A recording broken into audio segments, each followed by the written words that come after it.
तो दोस्तों अगर आप ट्विटर का इस्तेमाल करते हैं तो इस समय ट्विटर पर जाइए, ट्रेंडिंग सेक्शन को चेक करिए, वहां पर F-35 आपको ट्रेंड करते हुए दिखाई देगा। और F-35 का ट्रेंड करने का इस समय एकमात्र कारण ये है कि इसे भारत के साथ जोड़कर देखा जा रहा है। हम सभी जानते हैं कि डोनाल्ड ट्रंप द्वारा भारत के प्राइम मिनिस्टर मोदी जी की विजिट के दौरान इसका खुले से ऑफर दिया गया और ऐसा माना जा रहा है कि ये पहली बार इतने क्लियर शब्दों में F-35 भारत को ऑफर किया गया है।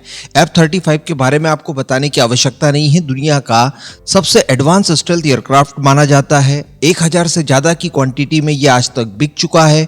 अमेरिका की नौसेना और वायुसेना वगैरह की बात की जाए तो वो लोग in future thousands of numbers में इनका इस्तेमाल करने जा रहे हैं। फिलहाल भी उनके पास इसकी संख्या बहुत बड़ी है, बहुत बड़ी फ्लीट का वो इस्तेमाल करते हैं।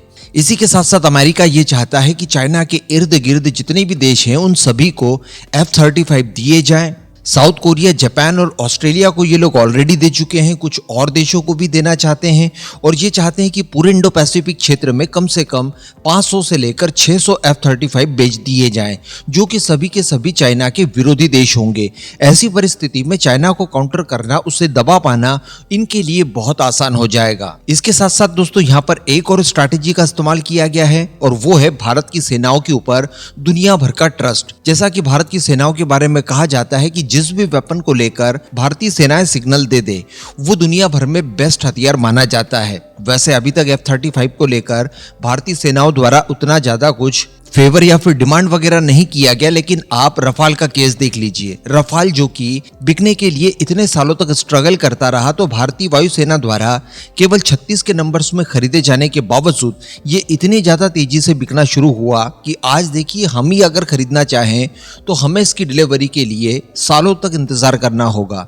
तो कहने का मतलब एक तरह की PR की अगर बात की जाए तो भारतीय सेनाओं के साथ किसी भी वेपन को जोड़कर आप आसानी से PR इकट्ठा कर सकते हैं। तो यहाँ पर F-35 के मामले में भी कुछ ऐसे ही हुआ है। कुछ ही दिन पहले मैंने आपको यह भी बताया था कि आने वाले वर्ष 2070 तक अमेरिका को अपनी F-35 की फ्लीट को मेंटेन करने के लिए $2 ट्रिलियन की आवश्यकता होगी। इसके लिए वो लोग चाह रहे हैं कि F-35 को और बड़े नंबर्स में एक्सपोर्ट किया जाए और इसके एक्सपोर्ट का आंकड़ा कहीं ना कहीं वो लोग F-16 के साथ मैच करवाना चाहते हैं। अब भारत यहाँ पर एक बड़ा प्लेयर दिखाई देता है एंड इसी वजह से इन्होंने F-35 भारत को ऑफर किया है, लेकिन भारत को केवल ऑफर मात्र कर देने की वजह से 2.5 फ्रंट जो है वो बहुत ही ज्यादा इस समय नाराज दिखाई दे रहा है।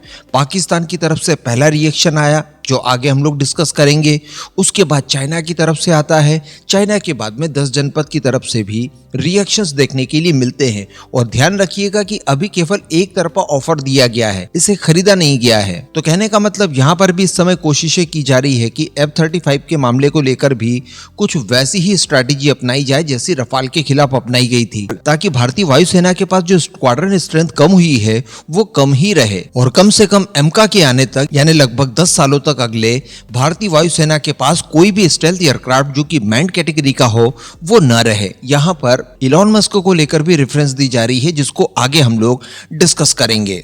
तो जैसे ही ये ऑफर डोनाल्ड ट्रंप की तरफ से दिया जाता है, चाइना के विदेश मंत्रालय की तरफ से इस प्रस्ताव की आलोचना की जाती है। उन्होंने ये कहा है कि एशिया पैसिफिक, ये लोग इंडो पैसिफिक को एशिया पैसिफिक कहते हैं, ये पूरा क्षेत्र शांति और विकास का एक उदाहरण है, लेकिन यहाँ की जियोपॉलिटिक्स को खेलों का एक अखाड़ा बनाया जा रहा है। F-35 देकर इन शांति और विकास के सभी कार्यों को रोकने का प्रयास किया जा रहा है। आगे इन्होंने कहा कि किसी भी देशों के संबंधों और उनके सहयोगों को चाइना मुद्दा नहीं बनाना चाहता, लेकिन गुटबाजी और टकराव भड़काने की कोशिश नहीं करनी चाहिए। इससे इंडो पैसिफिक वाले क्षेत्र में अशांति फैलेगी जिसका इम्पैक्ट पूरी दुनिया के ऊपर पड़ सकता है। कहने का मतलब F-35 अगर भारत खरीद लेता है तो चाइना को इससे तगड़ा नुकसान हो सकता है। चाइना के ऊपर भारतीय वायुसेना को डोमिनेंस हासिल हो सकती है और ये चाइना नहीं चाहता।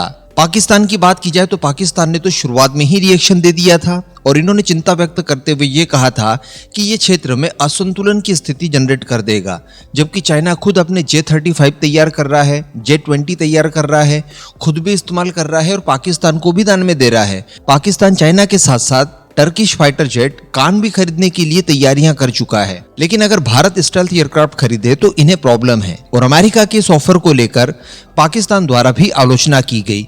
अब अगर स्पेशली भारत की बात की जाए तो भारत के अंदर भी ये कहा जा रहा है कि देखिए F-35 एक तो काफी महंगे हैं, बहुत ही ज्यादा इनमें शिकायतें दर्ज की गई है और सबसे बड़ी बात कि इलॉन मस्क द्वारा भी रिसेंटली इसे खरीदना उतना ज्यादा उचित नहीं है, ऐसा करके एक पोस्ट किया गया था। उन्होंने यहाँ तक कहा था कि देखिए F-35 जैसे विमानों के बजाय अनमैन्ड जो ड्रोन्स वगैरह होते हैं इस क्षेत्र में ज्यादा काम करने की आवश्यकता है। तो देखिए महंगे तो ये हैं, इसमें कोई दो मत नहीं है।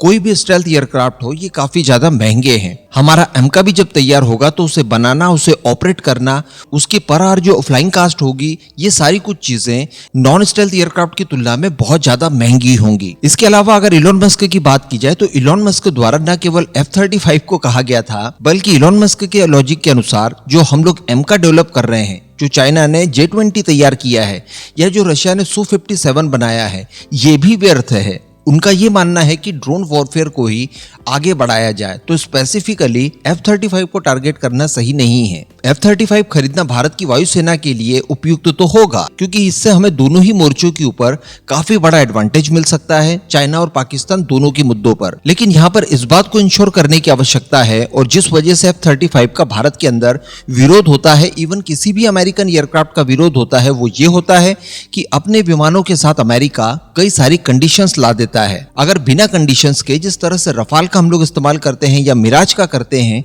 ऐसी बिना कंडीशन के साथ F-35 अगर भारत में आता है तो ये वेलकम करने लायक स्टेप माना जा सकता है। अगर कंडीशंस के साथ आता है कि आप यहाँ इस्तेमाल मत कीजिए, वहां मत कीजिए, तो डेफिनेटली ये प्रॉब्लमेटिक हो सकता है। इसके अतिरिक्त जो किल स्विच वाली बात आती है या फिर लंबे समय तक जियोपॉलिटिक्स को मेंटेन करने की बात आती है, तो वहां पर भी हमें ध्यान देने की आवश्यकता है। बाकी यहाँ और यहाँ इन सभी जगहों पर आपको एक समान जब बातें दिखाई दे तो आप समझ जाइएगा कि दाल में कुछ ना कुछ काला जरूर है। इस पूरे मुद्दे पर अब आपको क्या मानना है नीचे कमेंट करके जरूर बताइएगा।